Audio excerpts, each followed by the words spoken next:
En esta sesión vamos a responder a una cuestión que me ha preguntado uno de ustedes, uno de los intérpretes de mi obra, y que es la siguiente. Es una pregunta que se relaciona con el intérprete de la literatura rumano, Vintila Oria, y voy a leer la pregunta que voy a responder desde el punto de vista de las exigencias de la interpretación de un soneto de Miguel Hernández. Es decir, que aquí vamos a ocuparnos de tres cuestiones: de la interpretación literaria que hace el pensador rumano Vintila Oria de sus ideas literarias, en contraste con mis propias ideas literarias que se exponen en la crítica de la razón literaria, y a propósito de un soneto de Miguel Hernández. Es decir, que vamos a considerar una serie de ideas desde el punto de vista de su elongación, es decir, desde el punto de vista de la distancia a un tercero por relación a nosotros.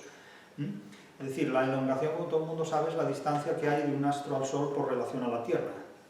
Pues aquí vamos a considerar esa elongación entre el pensamiento literario de Vintila Oria, el pensamiento literario de la crítica de la razón literaria, que es mi obra, y un soneto de Miguel Hernández. Vamos a ver la aplicación de unas y otras ideas. Y vamos a responder a la pregunta que amablemente una persona me ha remitido. Leo la pregunta preservando el anonimato. Me dice: quisiera plantearle una cuestión. Su tesis, que comparto, es que la literatura es una vía de conocimiento. Pero me sorprende que al menos en los vídeos que yo he visto, que no han sido todos, vídeos hay 1500. Vídeos míos sobre literatura hay 1500, elaborados durante 10 años. Que no he visto todos, no le haya oído mencionar a Vintila Oria, catedrático también de literatura. Por lo que he leído a Oria, él ya defendió que la literatura es una técnica de conocimiento en varias obras, como en la Introducción a la literatura del siglo XX, Los derechos humanos y la novela del siglo XX. Yo, que no soy especialista en literatura, me atrevo a preguntarle: ¿hay diferencia entre su planteamiento y el de Vintila Oria? De haber esa diferencia, ¿en qué consistiría? Bien, aquí hay varias preguntas en una sola y voy a tratar de responderlas a todas. Evidentemente, el planteamiento de Vintila Oria no tiene nada que ver con el planteamiento que yo expongo en la crítica de la razón literaria. Ambos se refieren a la literatura, pero desde criterios y desde perspectivas muy diferentes que aquí vamos a explicar y vamos a sistematizar. Por otro lado, claro, cuando Vintila Oria habla de una introducción a la literatura del siglo XX, no es lo mismo hablar de la literatura del siglo XX que hablar de la literatura. De la literatura del siglo XX no se puede hablar ignorando 24 o 25 siglos de literatura anteriores al siglo XX. Claro, yo nunca he escrito una obra sobre literatura limitándola a una etapa de la historia o a un momento concreto. No digo que Vintila Oria no haya escrito otras obras con una concepción que rebase el siglo XX, pero yo no me he limitado a esto. Por otro lado, la relación que establece Vintila Oria entre literatura y derechos humanos es algo que ya nos dice mucho acerca de la preocupación que un autor como Oria tiene acerca de la literatura en relación con el derecho y en relación con determinados aspectos y facetas del derecho. Pero hay una cuestión absolutamente capital en este asunto, y es que se habla de Vintila Oria sobre todo como alguien que plantea la tesis según la cual la literatura es una técnica de conocimiento, la literatura es una exigencia de conocimiento. Bien, esta tesis no es nueva en Vintila Oria, ni mucho menos, ni es nueva tampoco en mí. Es decir, que esta tesis es tan antigua como Aristóteles. Es decir, Aristóteles en su poética, cuando plantea en su libro La poética, peripoietiké, es decir, en torno a la poética, es decir, en torno a las artes que se expresan mediante el lenguaje, ya plantea la literatura como una exigencia de conocimiento. Es decir, la literatura como forma de conocimiento ya es algo que está presente en Aristóteles. Y es algo que está tan presente no solo en Aristóteles, sino en toda la tradición literaria griega, latina e hispánica, que prácticamente está vigente hasta el siglo XVIII, hasta finales del siglo XVIII, hasta que irrumpe el romanticismo, cuando la hegemonía del mundo anglosajón reemplaza la exigencia intelectual de la literatura por el placer emocional de las artes en general y de la literatura en particular. Es decir, que durante toda la historia, desde los orígenes de la concepción misma de la literatura, se ha interpretado siempre la literatura como una exigencia de conocimiento, es decir, como un camino para acceder a un conocimiento de la realidad. Se ha analizado siempre la literatura como una forma de conocimiento de la realidad, un conocimiento verbal, un conocimiento lingüístico, un conocimiento intelectual, metafórico, un conocimiento retórico, un conocimiento poético, un conocimiento técnico de determinados aspectos de la vida, de la realidad, pero siempre un conocimiento que se antepone a las emociones, que no se niegan ni se rechazan ni se minusvaloran, pero que no se estudian como tales emociones. Las emociones las estudia sobre todo la psicología, que es una disciplina de invención fuertemente anglosajona.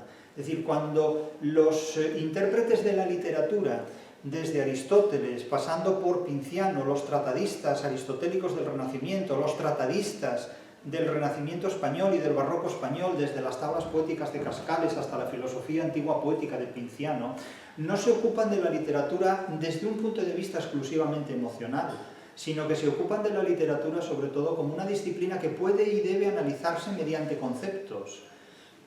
Algo que también va a recuperar Gustavo Bueno, sobre todo en la última etapa de su vida.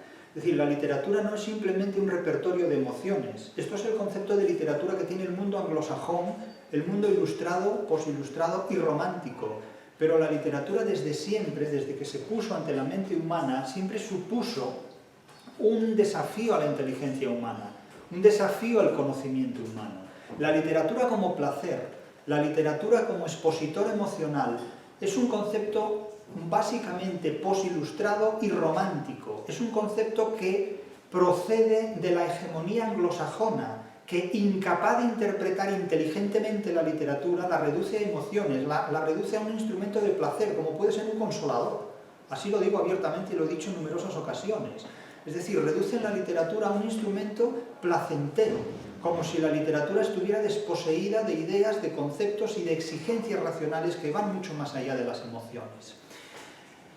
En consecuencia, un concepto de literatura de esta naturaleza, lo único que proporciona son seres humanos incapaces de interpretarla científicamente. Y esa es la consecuencia a la que lleva un concepto de literatura de esta naturaleza, a la negación de la posibilidad de interpretar científicamente la literatura.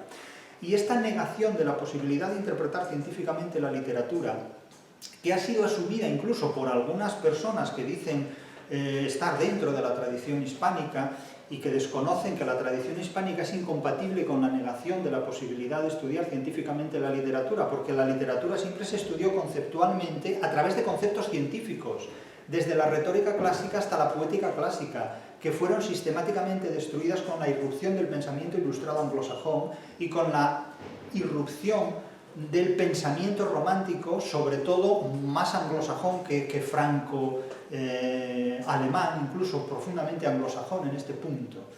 Por lo tanto, negar la posibilidad de estudiar científicamente la literatura es una forma de ejercer la pseudociencia, en nombre de cualquier filosofía, de cualquier ideología o de cualquier creencia que simplemente lo único que declara es su impotencia a la hora de enfrentarse intelectualmente a la literatura. Cuando alguien niega la posibilidad de estudiar científicamente la literatura, lo único que hace es declarar su impotencia para estudiar científicamente la literatura. Es decir, su incapacidad para reconocer que otros pueden hacer lo que él no puede hacer simplemente porque es un negado y porque no le da la gana de hacerlo. En definitiva, no es más que una declaración de impotencia propia. Porque si hubiera nacido en el siglo XVI, no se le hubiera ocurrido ni siquiera esta pregunta. Es decir, ¿se puede estudiar científicamente la literatura? Esa es una pregunta que solo se hace a alguien que ha sido engendrado en el romanticismo y que no ha superado el concepto decimonónico de la idea de literatura anglosajona, que reduce la literatura, insisto, a un libro de autoayuda o a una especie de instrumento o organismo hormonante o emocional. Pero la literatura es algo que rebasa las emociones completamente. No caben más discusiones en este tema. Ahora bien, el romanticismo, que supuso una ruptura en cuanto a todos los métodos clásicos de interpretación literaria en los que se fundamentaba una articulación retórica y una articulación poética y una solvencia que exigía, insisto, una interpretación científica y conceptual de la literatura, pues deja un desierto, deja una auténtica esterilidad a la hora de enfrentarse a los materiales literarios, de manera que lo único que queda son recursos emocionales, es decir, la lengua de la felicidad. La literatura nos hace felices o infelices, eso es una chorrada completa. Es decir, la literatura es una exigencia de inteligencia y es un desafío a la inteligencia humana. Del mismo modo que una partitura musical es un desafío a la inteligencia interpretativa y a la ejecución musical, y no un chorro de emociones ni nada por el estilo. Es decir, provoca más emociones una guindilla en cierta parte del cuerpo, ¿verdad?, que cualquier obra literaria o musical, evidentemente. O el alcohol tampoco, en una sobredosis de alcohol también provoca más emociones en el cuerpo, pero no necesariamente más intelectuales, ni más inteligencia en este punto. De manera que si nosotros sostenemos la tesis de que la literatura es una forma de conocimiento, naturalmente una forma de conocimiento de la realidad, no decimos nada nuevo, sino que simplemente nos incorporamos a un concepto de interpretación literaria que tiene más de 25 años de historia.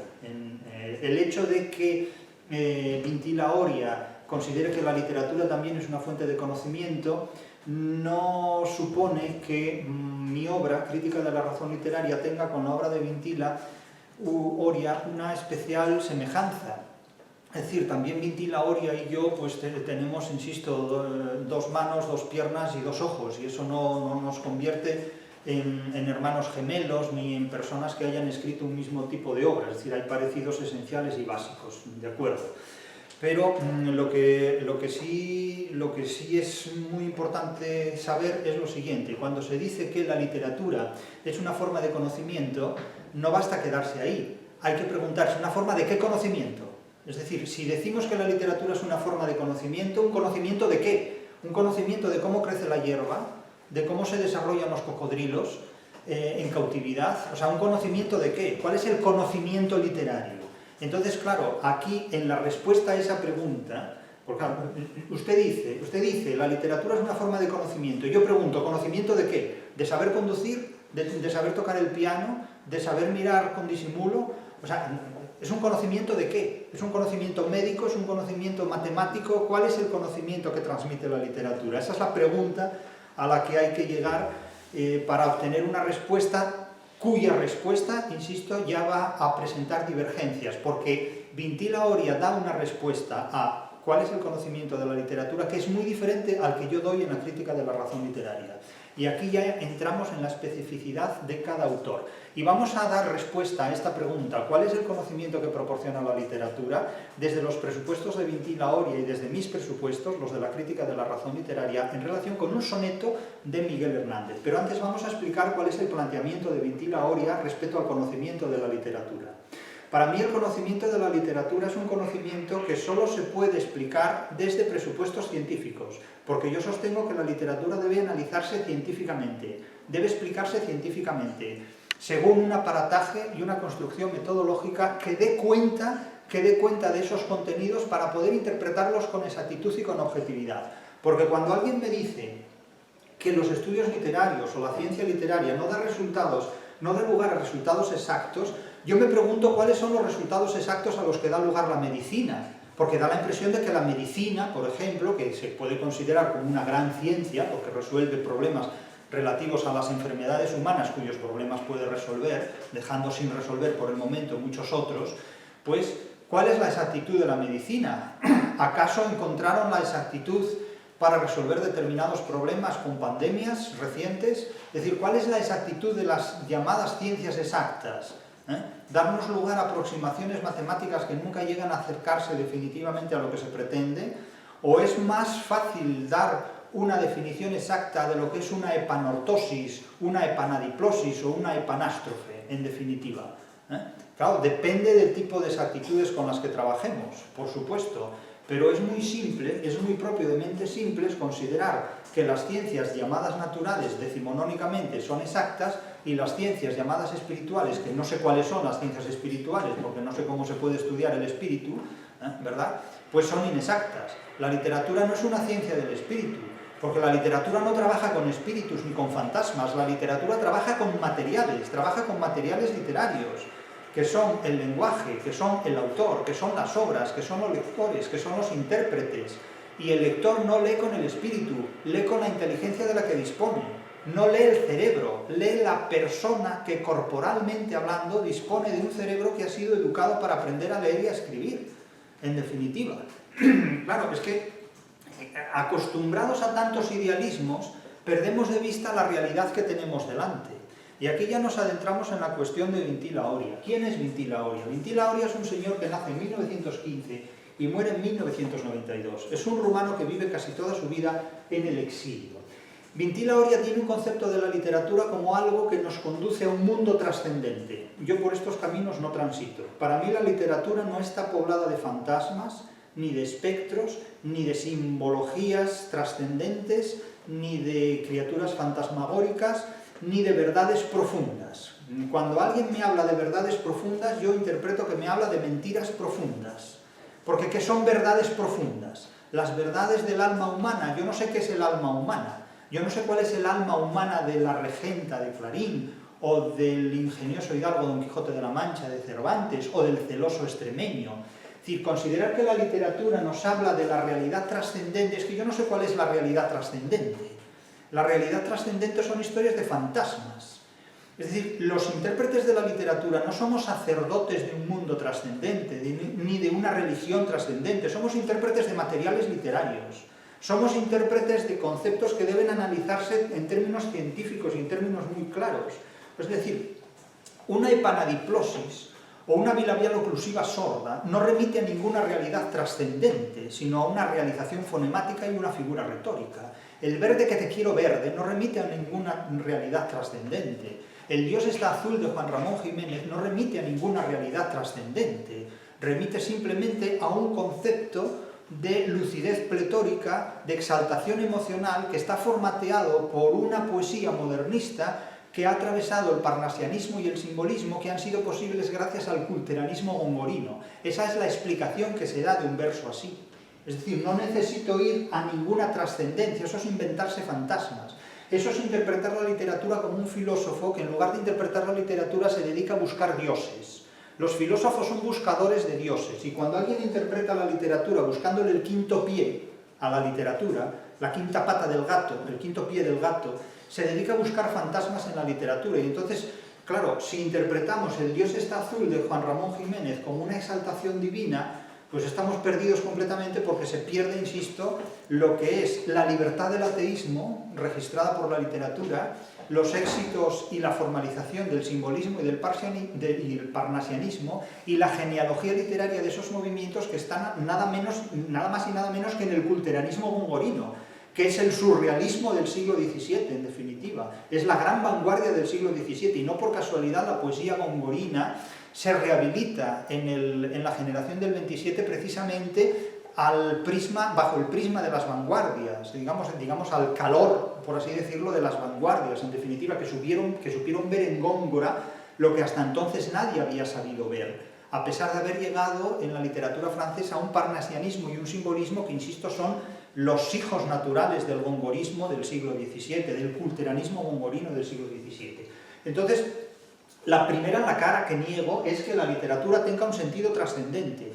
La literatura no es una religión, la literatura no es un fetiche, la literatura no es un grimorio ni un libro de magia, la literatura es una forma de conocer el pensamiento humano a lo largo de la historia. Es decir, la literatura se puede sentir o no sentir, pero el que quiera experimentar sensaciones yo le recomiendo que se meta guindillas donde más le guste, porque eso provoca más emociones, indudablemente, que cualquier soneto de Miguel Hernández, ¿no? Y si no, hagan la prueba, lean un soneto de Miguel Hernández y métanse medio kilo de guindillas en cierta parte y ya verán cómo les emociona más las guindillas que la literatura, ¿eh? Y las guindillas muy picantes, ¿verdad? Entonces, este uso de la literatura como un instrumento emocional, descártenlo completamente desde el punto de vista de las exigencias tanto de la literatura como de la crítica de la razón literaria. Porque lo que yo siempre he hecho ha sido estudiar la literatura desde las exigencias de la literatura, no desde las exigencias emocionales de los sacerdotes, de los religiosos, de los filósofos, que se pasan la vida buscando el sentido trascendente del movimiento de los gusanos, por ejemplo, ¿no? O el sentido trascendente del croar de las ranas, que eso es como practicar la bibliomancia. Oigo croar una rana y voy a interpretar el futuro a partir del croado de las ranas. Hoy veo volar un pájaro y voy a interpretar el futuro a partir del vuelo de los pájaros. Entonces se dedican a la ornitoscopia, a la aruspicina y todo este tipo. La aruspicina no es un analgésico, es el arte de adivinar el futuro mediante la interpretación de las vísceras de los animales abiertos. Eso es la aruspicina. Entonces, claro, imagínense ustedes que en lugar de tener profesores de teoría de la literatura, tienen arúspices. Y la materia, en lugar de llamarse pensar la literatura, se llamaría aruspicina literaria. Claro, resulta muy emocionante, pero se lo pongo más fácil. Miren, aruspicina de escritura creativa. Fíjense qué bien, esto podría impartirse en una universidad de estas de ahora que se llevan así como muy honoríficas y tal. Y entonces en las redes sociales la gente pone fulanito de tal, arúspice de escritura creativa. Claro, eso suena estupendo, ¿no? Porque genial. No, nada que ver con ese tema. Negamos la trascendencia de la literatura en las líneas de Vintil Oria. Segundo, Vintil Oria es un autor que, como digo, vivió la mayor parte de su vida en el exilio y desarrolló una visión metafísica, visionaria de la vida humana, muy en consonancia con el romanticismo y el posromanticismo que se hereda, sobre todo en muchísimos autores, en la primera mitad del siglo XX. Tienen un enfoque visionario de la vida humana, el ser humano como llamado a algo trascendente, como un delegado de Dios, ¿no? Es decir, como un supremacismo moral que hoy se manifiesta en otros movimientos. Pero la experiencia del exilio que le lleva a escribir obras como Dios ha nacido en el exilio, recreando, digamos, el mundo de Ovidio, también un exiliado, por motivos políticos, naturalmente, porque Vintil Oria es un disidente del totalitarismo marxista y toda su vida y su obra está determinada por esa disidencia, por esa visión metafísica contraria al materialismo marxista, a la ideología marxista, al totalitarismo marxista. Entonces hay un rechazo del materialismo marxista, del materialismo entendido en términos filosóficos marxistas, y de la denominada literatura comprometida, de la literature engagée, es decir, de la literatura comprometida con una causa ideológica, con una causa política. Hay aquí también otra diferencia importante entre la obra de este señor y la mía. Este señor está en contra del uso político de la literatura por parte de una determinada ideología, que es el materialismo marxista, el materialismo filosófico de izquierdas, etc. Yo estoy en contra de la manipulación ideológica de la literatura desde cualquier ideología. Mi obra se ha construido en contra de la tiranía ideológica sobre la literatura. Me da igual la ideología A que la ideología B. Yo no soy ni de un lado ni del otro. No por casualidad, la sección periodística que me han invitado a llevar a cabo se titula precisamente Ni diestro ni siniestro. Es decir, mi obra no sirve para ninguna ideología, no sirve a ninguna ideología, porque la literatura es superior y irreductible a las ideologías. Para Vintil Oria, la literatura era superior a la ideología de la izquierda. Para mí es superior a todas las ideologías, porque las ideologías son castrantes, reductoras, embriagadoras. En definitiva, las ideologías son algo que provoca la borrachera de la inteligencia humana, en definitiva. Es algo que debe desestimarse. Es la falsa conciencia que Marx decía que eran las ideologías de signo contrario, como si la de él fuera la verdadera conciencia. No entro en estos detalles. Las posturas ideológicas ofrecen visiones insuficientes de la realidad, visiones que son realmente incompatibles con la complejidad que la realidad exige.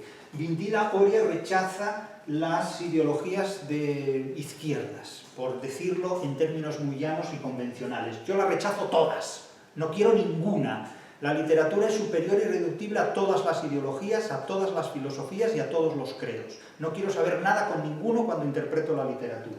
Esto evidentemente ya me sitúa fuera de muchos contextos. Mejor, no quiero estar en ninguno. Otra cuestión que caracteriza la obra de Vintil Oria es también una visión espiritual del tiempo y de la historia.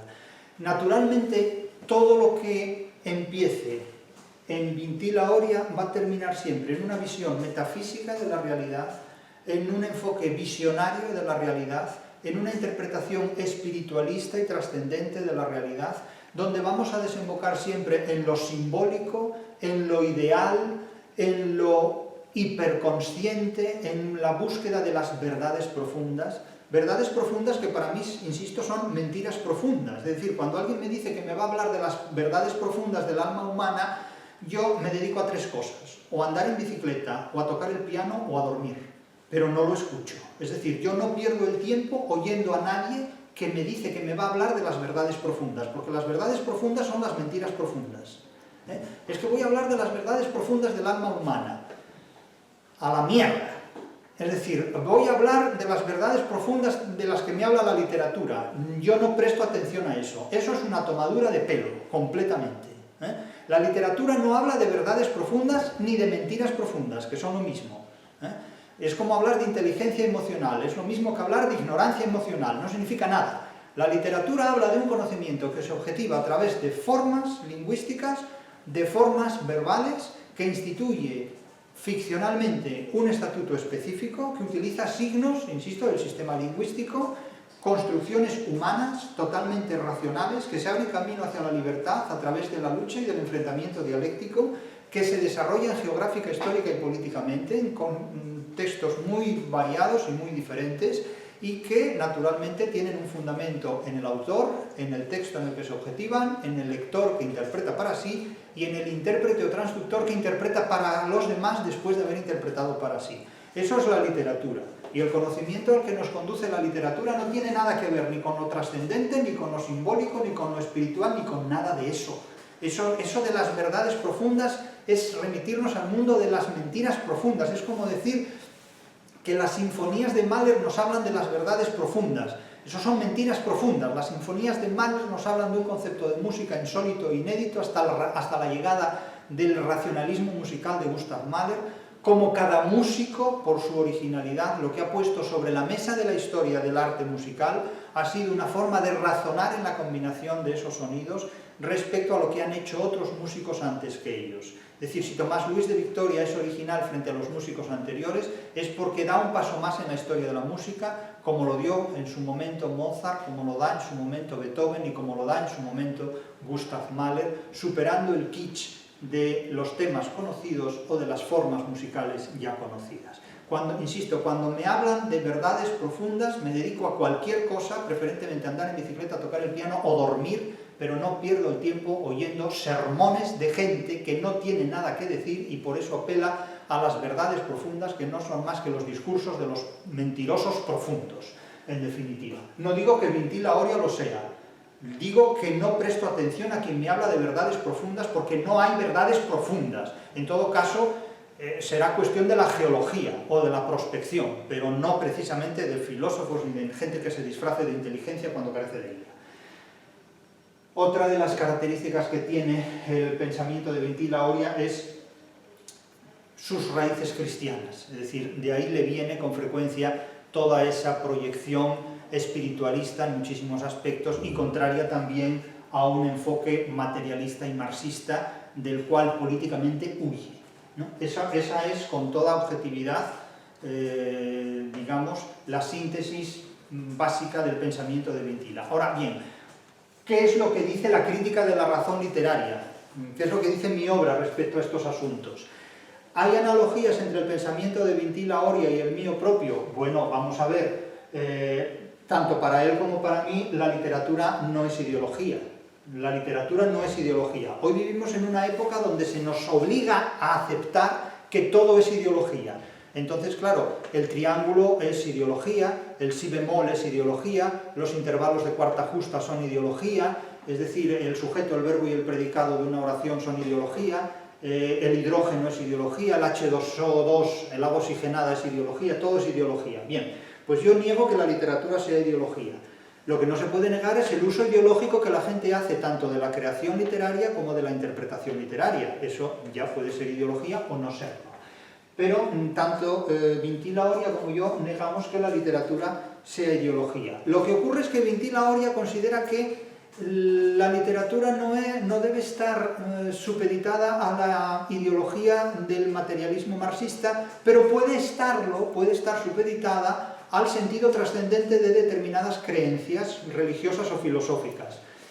A mí no me sirve decir la literatura vale para esta creencia pero no vale para otra creencia. La literatura no vale para ninguna creencia. La literatura no está al servicio de ninguna filosofía, de ninguna religión y de ninguna ideología. La literatura utiliza el conocimiento científico para interpretar las formas de comportamiento del ser humano a lo largo de la historia, a lo largo de diferentes zonas, digamos, culturales, geográficas, políticas, con los recursos a los que he mencionado anteriormente. Pero la literatura no sirve a ninguna ideología. Sirven a unas y otras ideologías los ideólogos que tratan de usar la literatura para justificar su posición moral en el mundo. Pero la literatura no nació para que tú justifiques tu posición moral en tu mundo. En el mundo naciste no a enmendarlo, sino a vivirlo, Clito, y padecerlo, decía Quevedo, en definitiva, que también puso la literatura al servicio de la contrarreforma y de su idea de Dios. Todo hay que decirlo. Entonces, coincidimos en que la literatura no es ideología, pero yo afirmo que la literatura no es ideología nunca, y Vintila Oria consideraba que la literatura podía ser ideología cuando coincidía con la de él. Yo no tengo ninguna ideología, y no hablo en nombre de ninguna ideología, ni de ninguna filosofía, ni de ningún credo. Hablo en nombre de los conocimientos de los que dispongo.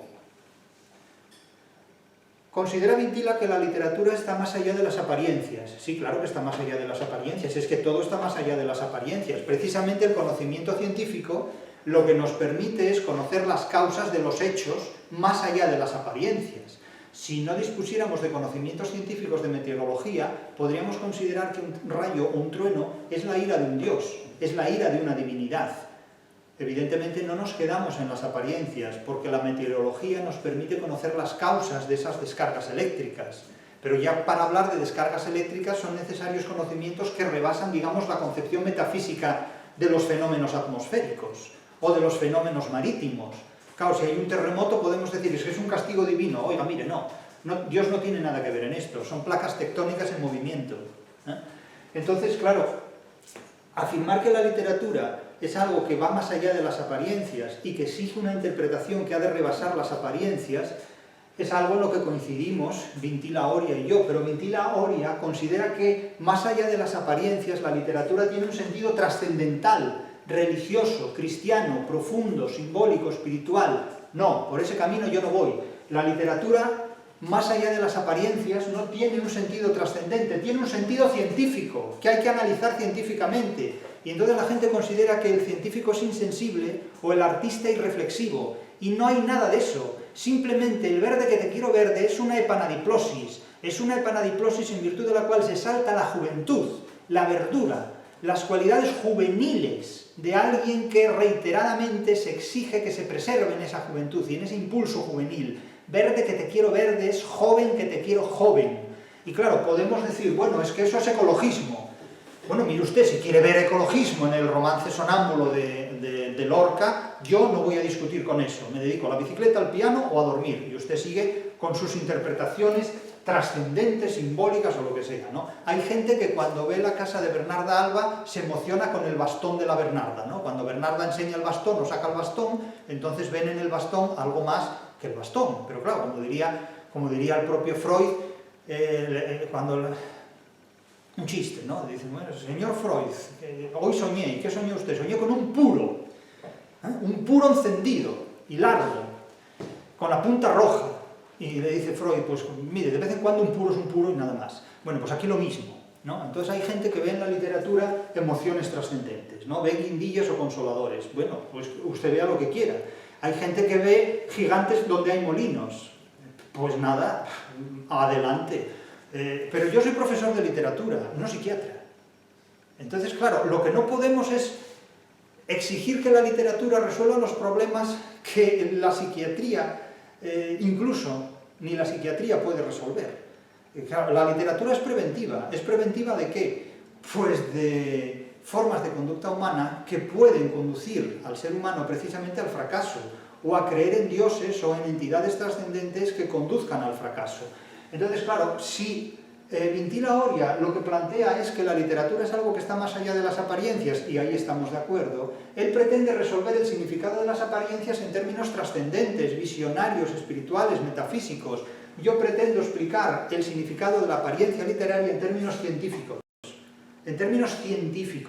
Y para ello tenemos el aparataje de la retórica clásica y de la poética clásica, reactualizados todos ellos en el formato de la crítica de la razón literaria, que para eso la escribí, para interpretar la literatura científicamente, no para hacer de la literatura un grimorio, un libro de hechizos, un libro de emociones. Para eso están las guindillas, otras cosas. Luego, el propio Vintil advierte en contra del realismo simple, que es una variante de lo anterior, pero él piensa sobre todo en el realismo socialista. Considera que el realismo socialista es una interpretación sesgada de la realidad, que la realidad socializada, desde el punto de vista del enfoque que el arte marxista exige, en la línea de Lukács, por ejemplo, es evidente, o de Bertolt Brecht, es un realismo simple. Yo diría que no es un realismo simple, sino que es un enfoque sesgado del realismo. Sobre el realismo caben muchas interpretaciones. Naturalmente hay muchas interpretaciones. Mucho antes del realismo socialista hubo un realismo decimonónico en Galdós, en Clarín, en Madame Bovary, es decir, incluso en el propio Dostoyevsky, que es un realismo expresionista. Incluso cabe un realismo mágico, que no es más que una variante de lo fantástico en el terreno de lo doméstico, como ocurre magistralmente en 100 años de soledad. Claro, es que del realismo se puede ofrecer un enfoque simple, un enfoque sesgado y muchos enfoques. Yo planteo que la literatura debe analizarse más allá de la diferencia entre realismo e idealismo, porque la literatura debe interpretarse como lo que es, una ficción que forma parte de la realidad. Cuando leemos una obra literaria no salimos de la realidad, no salimos de la realidad. Cuando vemos una película en el cine o en la televisión, no salimos de la realidad, sino que incorporamos a la realidad en la que vivimos una secuencia ficticia, cinematográfica, literaria, del tipo que sea. Pero no dimitimos de la realidad cuando nos adentramos en la ficción. De hecho, la ficción no es más que una realidad que carece de valor operatorio. Es decir, cuando nos ponemos delante de una pantalla cinematográfica donde un tren se aproxima a nosotros, como ocurría al principio de la historia del cine, no es que el tren nos vaya a atropellar. Es decir, el tren no tiene valor operatorio. Como Don Quijote no puede encontrarse con nosotros personalmente, porque no tiene valor operatorio, y con todo y con eso hay gente que se dedica a buscar la aldea de Don Quijote. ¿Y por qué no buscan los hígados o los huesos de Don Quijote o las huellas de las herraduras de Rocinante por la Mancha? Porque es que hay gente que se toma tan en serio la ficción que da la impresión que se va a encontrar con la Dulcinea del Toboso que no encontró el propio Don Quijote en el pueblo del mismo topónimo. Claro, es una cosa curiosísima esto, ¿no? Ahora bien, las diferencias ya clarísimas que hay entre la obra de Vintil Laoria y la mía es que él tiene una filosofía y una ontología completamente espiritualistas, completamente, insisto, simbólicas, metafísicas, trascendentes. Él es un buscador de fantasmas, en definitiva, como son todos los filósofos, que diseñan mapamundis idealistas que desembocan en utopías o en distopías. Pero claro, teniendo la realidad delante, ¿por qué quieren ustedes ser idealistas? Tienen que atenerse a la realidad y no inventar ficciones para sobrevivir a la realidad, porque eso ya es crear obras literarias de mala calidad. De hecho, las utopías son malas novelas escritas en tiempos de crisis, como las obras de Tomás Moro, por ejemplo, como el Emilio de Rousseau. Son malas novelas escritas en tiempos de crisis. Es decir, cuando alguien no es capaz de enfrentarse a la realidad, escribe utopías, que es el resultado de lo que hacen los idealistas. Los idealistas son los que tienen miedo a la realidad. El idealismo es el miedo a la realidad. Y como tenemos miedo a la realidad, pues nos inventamos una realidad trascendente, una realidad simbólica, una realidad paranormal, una realidad hiperbólica, que eso es la ilustración, la hipérbole de la razón, una hipérbole racionalista que nos sitúa fuera del mundo, completamente fuera del mundo. Y empezamos a ver dioses, empezamos a ver divinidades, empezamos a ver cosas sagradas, empezamos a ver gigantes donde hay molinos, en definitiva. Es decir, empezamos a ver proyecciones de una realidad que está fuera de la realidad por subjetiva. Es decir, Kant fue algo mucho peor que un cobarde. Fue el que patentó el miedo a la realidad para la edad contemporánea, en definitiva. Y de ahí salen los Vintil Laoria y también los Adolfo Hitler, en definitiva. Aquellos que imponen un enfoque visionario del mundo y de la realidad y que se creen que son el Führer, el caudillo, el duce, que han de conducir a las multitudes a una utopía socialista, nazi o del tipo que quieran. Me da igual cómo la llamen. Flaco favor le hacen al socialismo, a la sociedad, flaco favor le hicieron a Alemania, los nazis, en definitiva, destruyendo la totalidad de ese país, etcétera, etcétera, que luego fue reconstruido precisamente por sus enemigos. Es una cosa muy curiosa. por los vencedores, son países construidos por los vencedores, hablan del milagro alemán. El milagro alemán fue el milagro estadounidense, en definitiva. Mejor dicho, el milagro alemán fue el plan Marshall estadounidense, fue la economía estadounidense. ¿Dónde está el milagro? No han leído el Quijote, ya lo he dicho muchas veces. Si hubieran leído el Quijote se habrían ahorrado 2 guerras mundiales. Concretamente el pasaje de Basilio, cuando dicen milagro, milagro, y dice Basilio, no milagro, sino industria, industria. No hay milagro alemán. Hay finanzas estadounidenses. Dejémonos de hacer magia con ese país, que ya hizo él bastante en la historia. Entonces, insisto, la filosofía ontología de Vintila Oria es totalmente idealista, metafísica. Luego, su concepto de tiempo y de historia es completamente visionario. Es decir, es como el propio Ortega y Gasset, que decía que España había tenido una peor evolución histórica porque los visigodos que habían llegado a la península eran más degenerados étnicamente, racialmente, que los que se habían quedado en la geografía de la actual Alemania. Era para decir, caray, pues si llegan a ser más desarrollados, en vez de llegar a América, habrían llegado ya, no sé, a otra galaxia, ¿no? Es decir, hay que ser verdaderamente ridículo para hacer afirmaciones de esta naturaleza, como si el mundo se interpretara a través de estas visiones históricas, a través de esta visión propia de un bardo o de un profeta del mundo antiguo o antediluviano, en definitiva. Y luego, el método de interpretación que hace Vintila Oria de la literatura está basado en emociones, es decir, rebasa las apariencias a partir de emociones trascendentes, el alma, las verdades profundas. E insisto, no hay verdades profundas a la hora de interpretar la literatura. Hay realidades humanas y cotidianas con las que nos enfrentamos todos y cada uno de nosotros.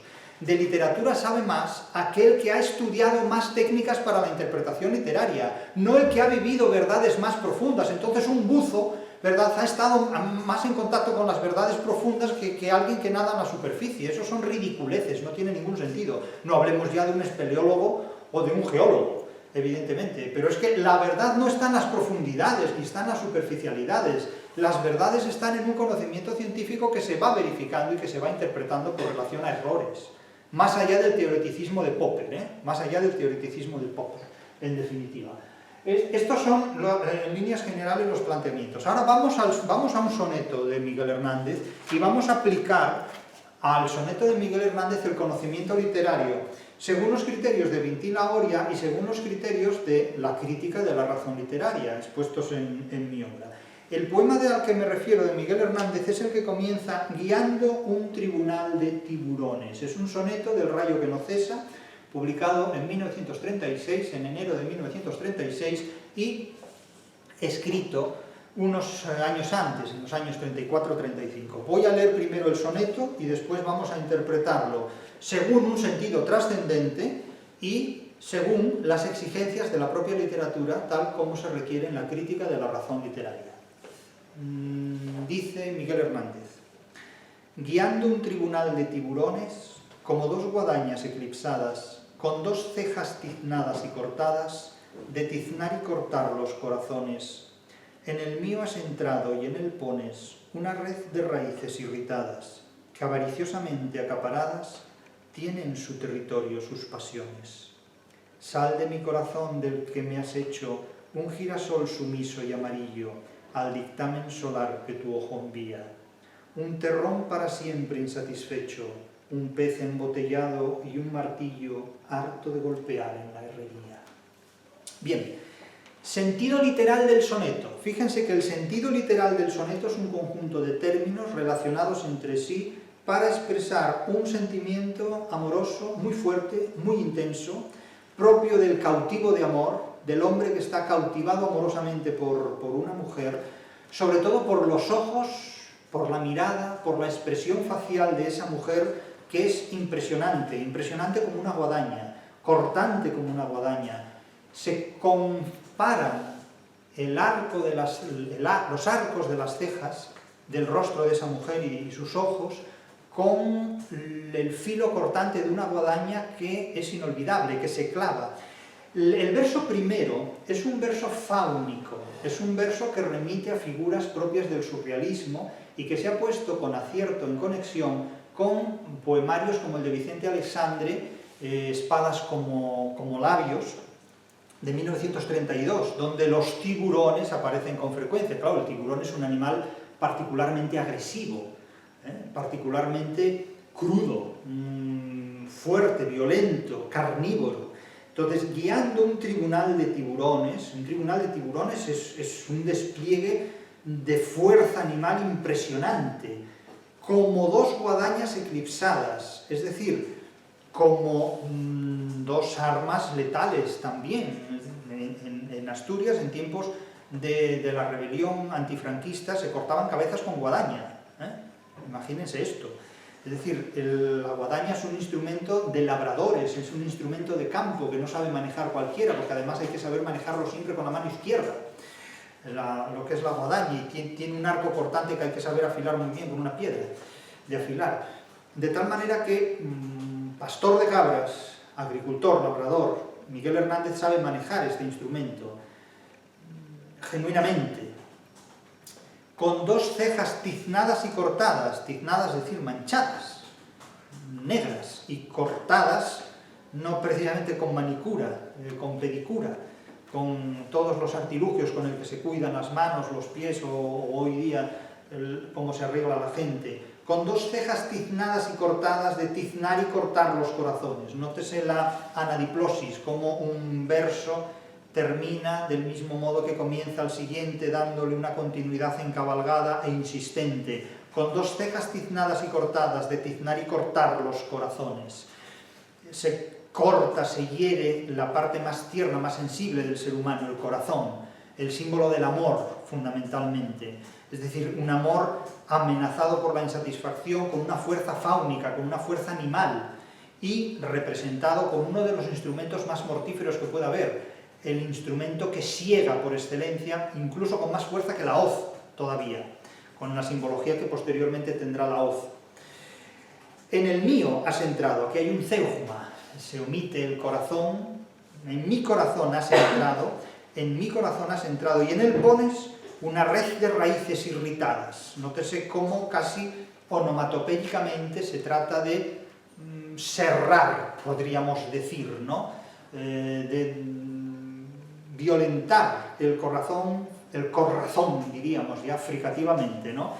Una red de raíces irritadas, que avariciosamente acaparadas tienen su territorio, sus pasiones. Es decir, que el poeta declara intensamente, apasionadamente el amor. Es decir, has entrado en mi corazón, metonimia por mi cuerpo, has entrado en mi corazón plenamente, desde luego ha entrado también en su cabeza, porque en su corazón no me cabe duda de que ha entrado, pero en su cabeza también, porque no se la quita a ella. Dedicado el libro a Josefina Manresa, a su novia, a la mujer a la que ama, con toda la pasión del mundo, claramente, ¿no? Con sus cejas inolvidables, con sus ojos inolvidables. Sal de mi... Sal, este no es un sal imperativo, Esta es la sal a la que tantas veces Miguel Hernández hace alusión, hace referencia en sus versos. La sal, es decir, la vida, la vitalidad, el sabor, la expresividad. Sal de mi corazón.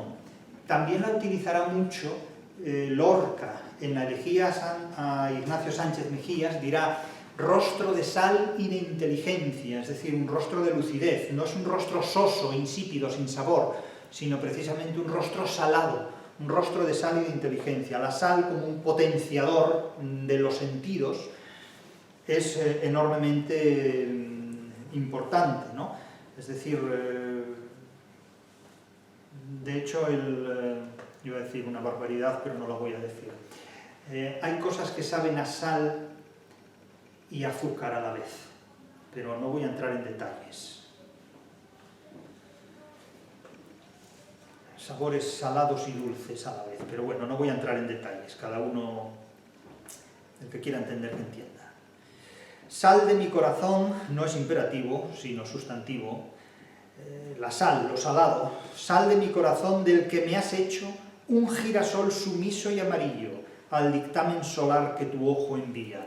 Es decir, que él tiene ya, digamos, que su corazón es un girasol y el sol es su amada, de tal manera que él gira en torno al ojo, a la mirada, a esa mirada bajo el arco de las cejas de su enamorada, porque es la sal de su corazón. Su enamorada es la sal de su corazón, al que ha convertido en un girasol sumiso y amarillo, es decir, amarillo, bueno, con el color del girasol, pero amarillo dorado, amarillo solar, casi bajo la mirada de esa estrella de oro, de esa Auristela, nombre que Cervantes dio a la protagonista del Persiles, al nombre falso, porque el verdadero era Sigismunda, pero Auristela, estrella de oro, en definitiva, estrella áurea. Auristela, la amada es una auténtica Auristela, al dictamen solar que tu ojo envía, en definitiva, girando en torno al sol. Y aquí el último de los tercetos son aposiciones, es decir, un terrón para siempre insatisfecho.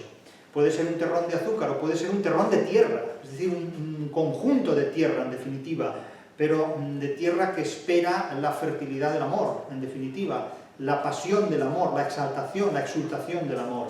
Un pez embotellado, porque espera la libertad que le puede dar el amor de la amada, en definitiva, y un martillo, harto de golpear en la herrería, es decir, sin fatiga, sin final, porque es un martillo, el golpe del herrero, el yunque, eso es algo muy constante en la obra de Miguel Hernández, no es más que un despliegue de símiles para expresar la intensidad de un amor que ansía una y otra vez satisfacerse en la unión con la mujer amada, con la persona amada, del cual él se declara completamente cautivo, como un pez embotellado, en definitiva, es decir, no piensa en otra cosa, como un martillo harto de golpear en la herrería, es decir, es un amor constante, como diría Quevedo, un amor constante más allá de la muerte, ¿no? Polvo será más polvo enamorado.